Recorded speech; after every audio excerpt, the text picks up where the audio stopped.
আজকের ভিডিও দেখার পর আপনারা আমার পরিচিত ফল নারিকেলকে আপনি একেবারে ভিন্ন চোখে দেখবেন।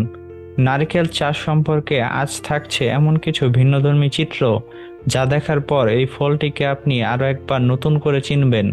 একটি নারিকেল গাছ ছোট থেকে বড় হয়ে ফল দিতে সাধারণত 3 থেকে 6 বছর সময় নেয় এবং ফুল আসার পর পরিপক্ক নারিকেল হতে প্রায় 9 মাস সময় লাগে।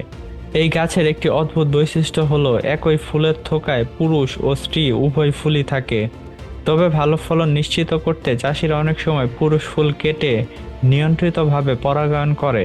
তারা হাত বা ব্রাশের সাহায্যে পুরুষ ফুলের রেণু স্ত্রী ফুলে বসিয়ে দেয়, আর এই ম্যানুয়াল পরাগায়নের ফলে ফলনও হয় বেশ চমৎকার।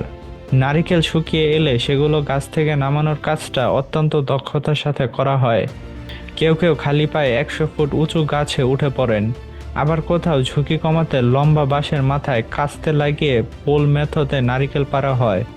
তবে সবথেকে নিরাপদ ও আধুনিক উপায় হলো হাইড্রোলিক এলিভেটর ব্যবহার করা, যদিও ব্যয়বহুল হওয়ায় অনেক চাষিরা এটি এড়িয়ে চলেন। গাছ থেকে নামানোর পর নারিকেলগুলো সংগ্রহ করে দৃষ্টিনন্দন উপায়ে প্রসেসিং সেন্টারে পাঠানো হয়। অনেকে তো খরচ বাঁচাতে পানির ক্যানেল ব্যবহার করে নৌকার মাধ্যমে নারিকেল পরিবহন করেন, আর যাদের এই সুবিধা নেই তারা ট্রাকে করে কারখানায় পাঠান।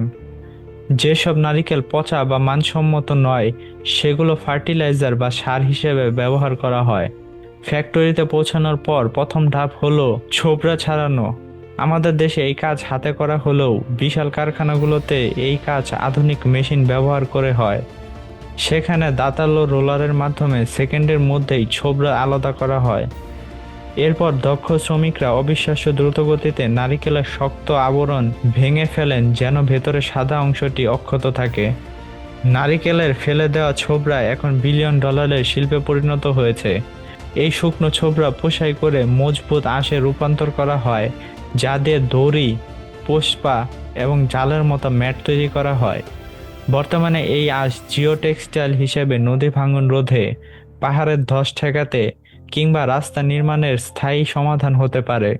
ছোবড়া থেকে আঁশ বের করার পর যে ধুলোর মতো অংশটি থাকে তাকে বলা হয় কোকোপিট, যা আধুনিক হাইড্রোপনিক্স কৃষিতে কালো সোনা হিসেবে পরিচিত। এই কোকোপিট নিজের ওজনের চেয়ে 10 গুণ বেশি পানি ধারণ করতে পারে এবং টমেটো বা শসার মতো সবজি চাষে মাটির বিকল্প হিসেবে ব্যবহৃত হয়। নারিকেলের শক্ত খোসাটিও কিন্তু ফেলনা নয়। এগুলো বিশাল চুল্লিতে উচ্চ তাপমাত্রায় পুড়িয়ে অ্যাক্টিভেটেড চারকোল তৈরি করা হয়, যা পানি বিশুদ্ধকরণ ফিল্টার ও বিষাক্ত গ্যাস শোষণের মাস্কে ব্যবহৃত হয়।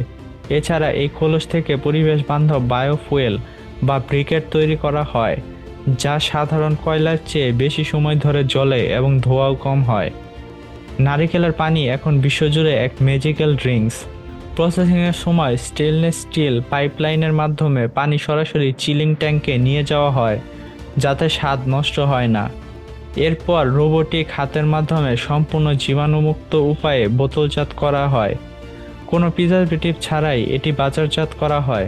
পানি আলাদা করার পর ভেতরে সাদা অংশ বা কার্নেল ধুয়ে পরিষ্কার করে ছোট ছোট ফ্লেকে কাটা হয়। এই ফ্লেক থেকে মেকানিক্যাল প্রেসের মাধ্যমে নারিকেলের দুধ এবং ঘন ক্রিম তৈরি করে প্যাস্চারাইজ করা হয়। দুধ বের করার পর অবশিষ্ট অংশ শুকিয়ে তৈরি করা হয় গ্লুটেন ফ্রি নারিকেলের আটা এবং মিষ্টান্ন তৈরির ডেজিকেটেড কোকোনাট। শুকনো ফ্লক থেকে যে তেল বের হয় তা রান্না ও শিল্পের ক্ষেত্রে ব্যবহৃত হচ্ছে এবং বর্তমানে এই তেল থেকে বায়োজেট ফুয়েল তৈরির গবেষণাও চলছে। আসলে বাগান থেকে ফ্যাক্টরি হয়ে বিশ্ববাজার পর্যন্ত এই পুরো যাত্রাটি নারিকেলকে শুধু খাবার নয়, বরং একটি পূর্ণাঙ্গ শিল্পে পরিণত করেছে, যেখানে প্রতিটি অংশের পেছনে লুকিয়ে আছে আধুনিক প্রযুক্তি ও মানুষের কঠোর পরিশ্রমের গল্প। ভিডিওটি ভালো লাগলে সাবস্ক্রাইব করে আমাদের সাপোর্ট করতে পারেন।